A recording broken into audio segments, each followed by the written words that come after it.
Now we're going to add in the remaining beams and the columns that we're attaching to the sloping beam. So back on sheet S2 at your plan, roof plan at elevation 124, the beams on grid line 1 and grid line 2 that start from B and go towards C, you can see the size is a W14 by 26, but it says slopes. So in order to put them beams in there, we don't know what the elevation of the beam. So if we go back to your elevation views, grid line 1 and 2 on sheet S3, we can see at grid line 1 that beam goes from grid line B and slopes down towards C line.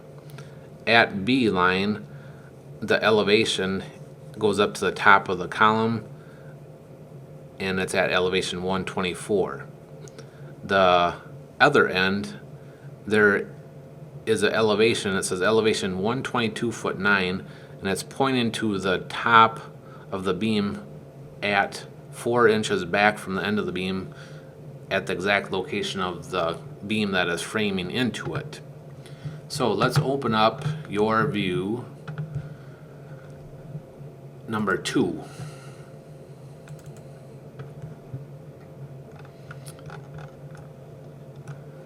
And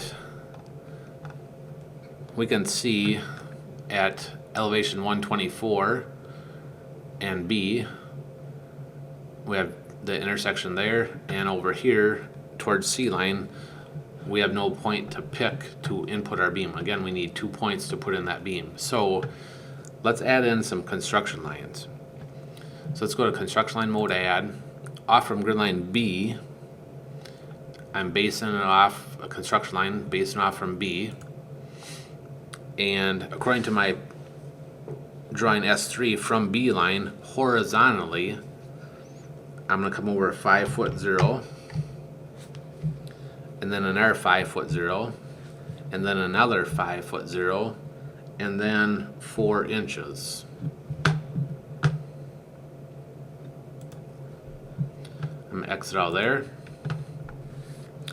Now I have the lines that'll locate the end of that beam horizontally on my screen, but not vertically. So vertically, the beam is at this line here, 4 inches back. I need to find the elevation 122 foot 9. So what I'm going to do is I'm going to scroll back out here a little bit. And one option I could do is go back in my plan views and create a plan view at 122 foot 9.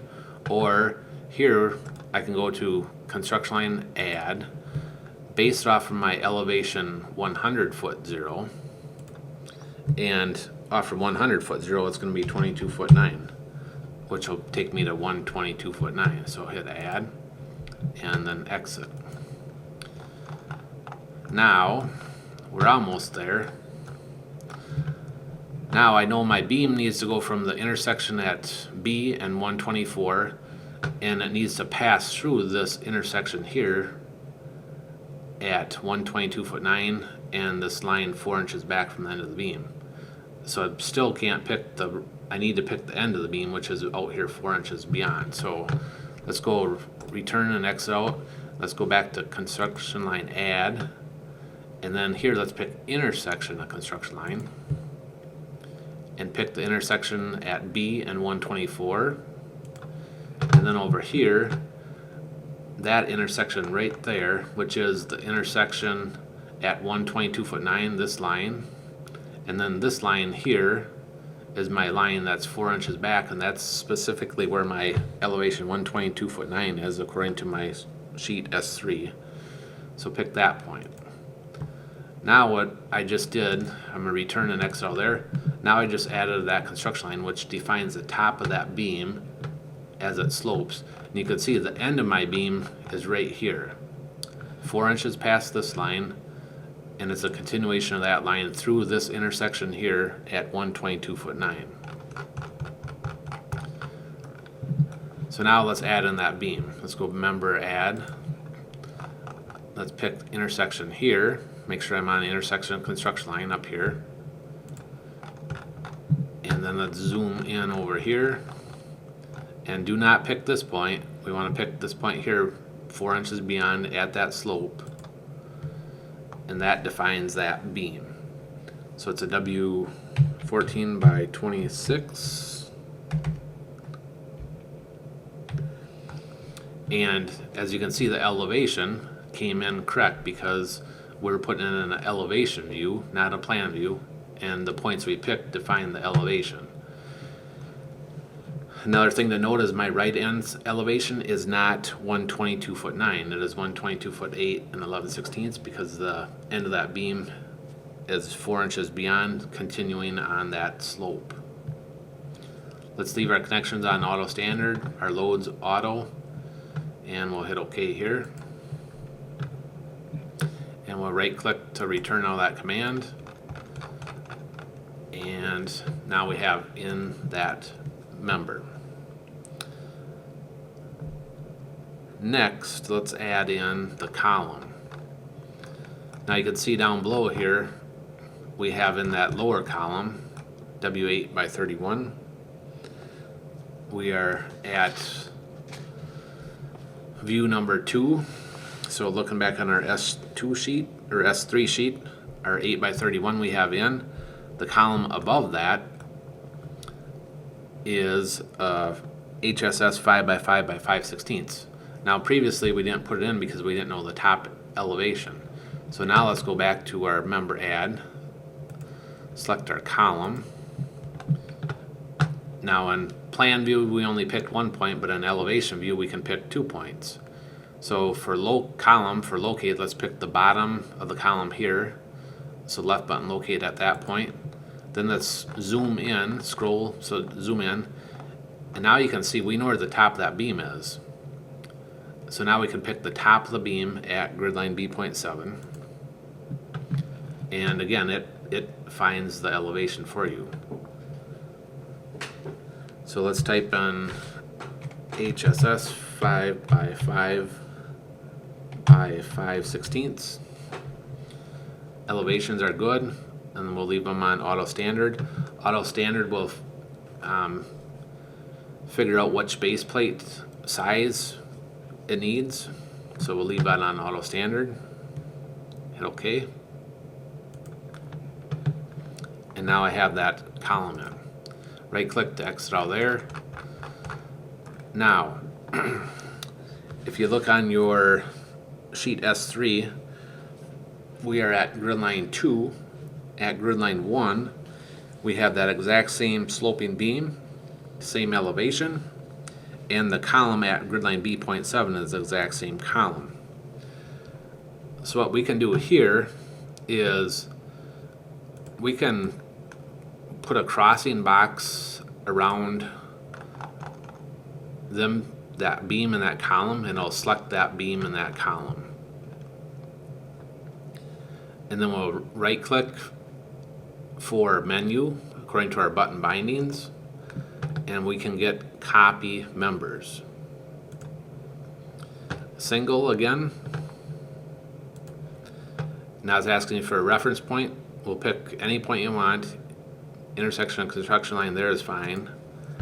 And then for our second point, let's highlight our DXDY here and click on that so it highlights that point location.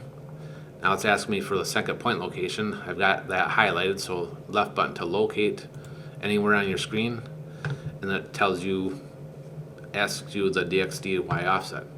Again, on your screen as it is, X direction we don't want to move it, Y direction up and down we don't want to move it, but Z in and out of the screen we want to move it.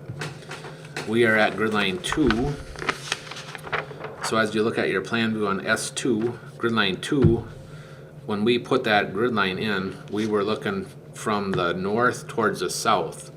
So as we're on grid line 2, to get to grid line 1, we need to go into the screen. So from grid line 2 to grid line 1 is 18 feet. So negative 18 foot 0 will take us into the screen 18 foot 0, and it's going to copy them at that point. So let's hit OK. It's good. Actually, what I must have messed up here. Let's confirm copy. No. Let's do that again. Second point, dxdy locate x, y, z.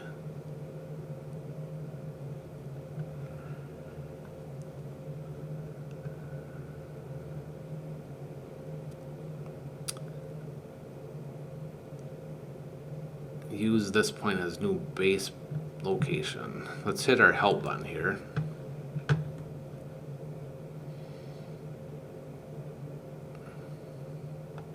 And you can read what it is saying it's going to do.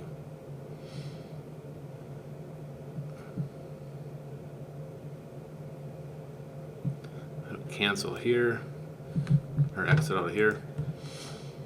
So X direction, as we're looking at our screen, X, we want to move it 0, Y, up and down 0. In and out of the screen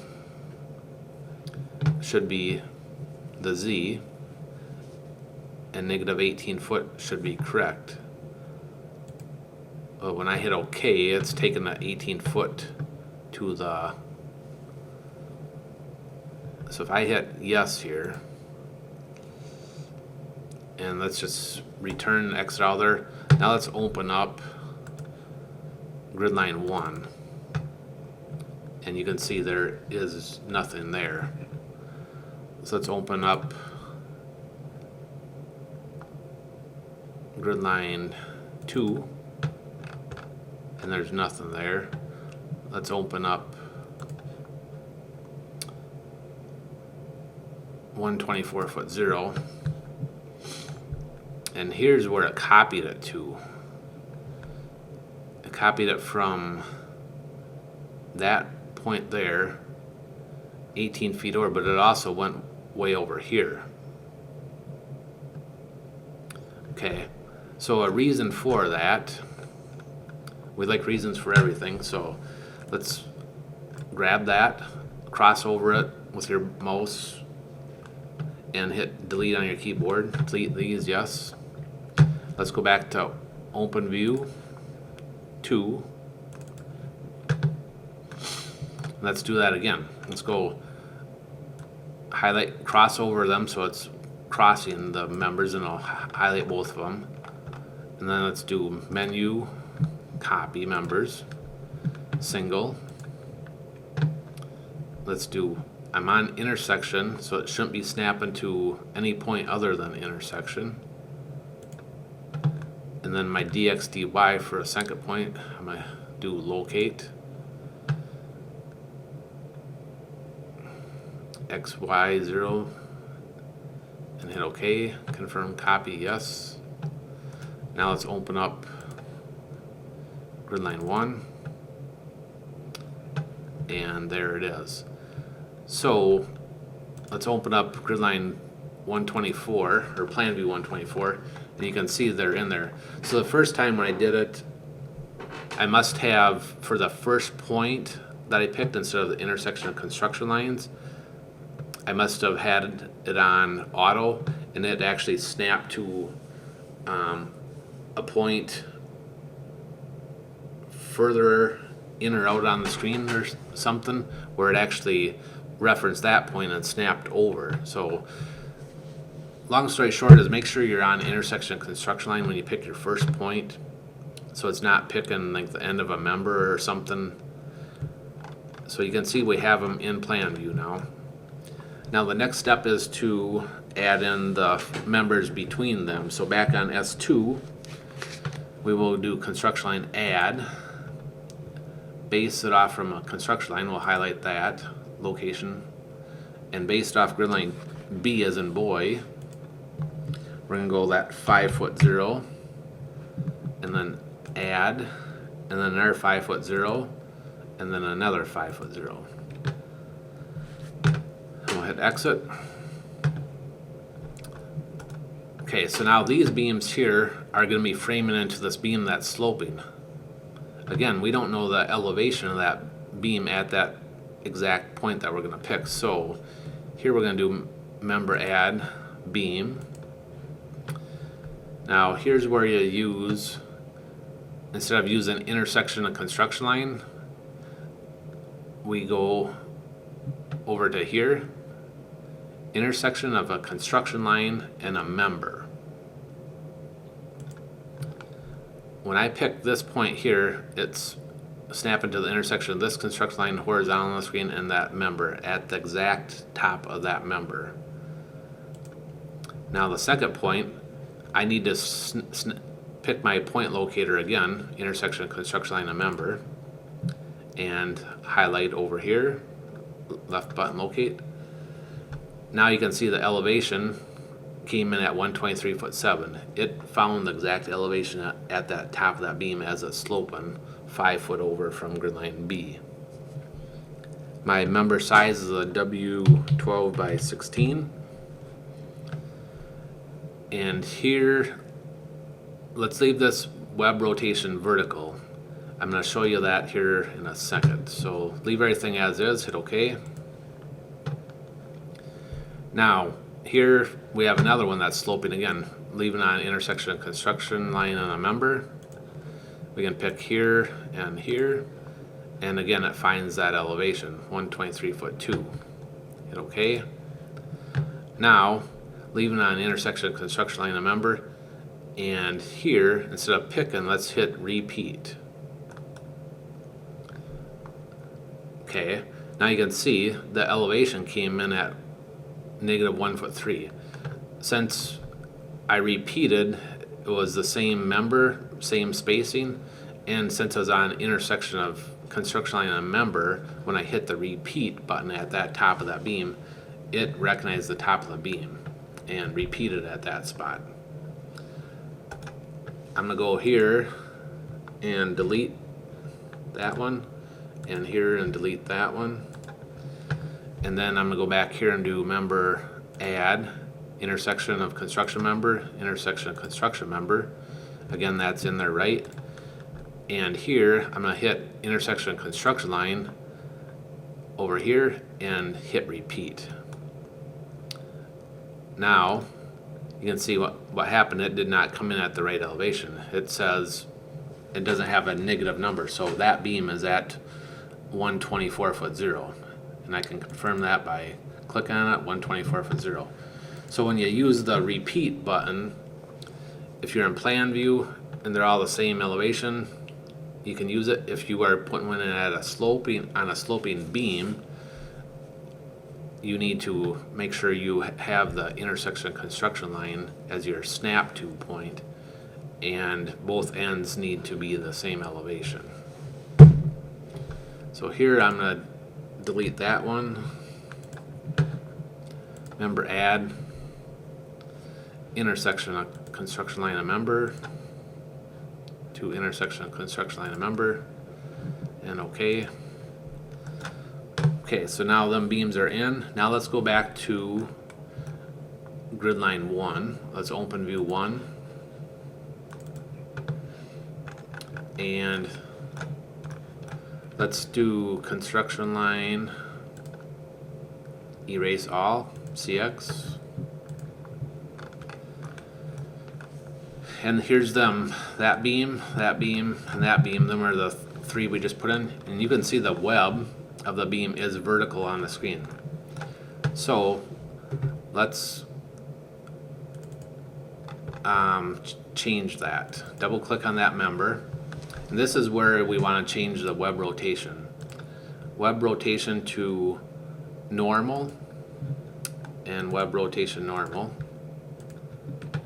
And you can see nothing changed because right now STS2 hasn't processed anything, so it doesn't know what it's framing to, but when we process, it's going to rotate this beam so the web is perpendicular to the top of this beam. So let's do the same thing here. Web normal, and same thing with this beam.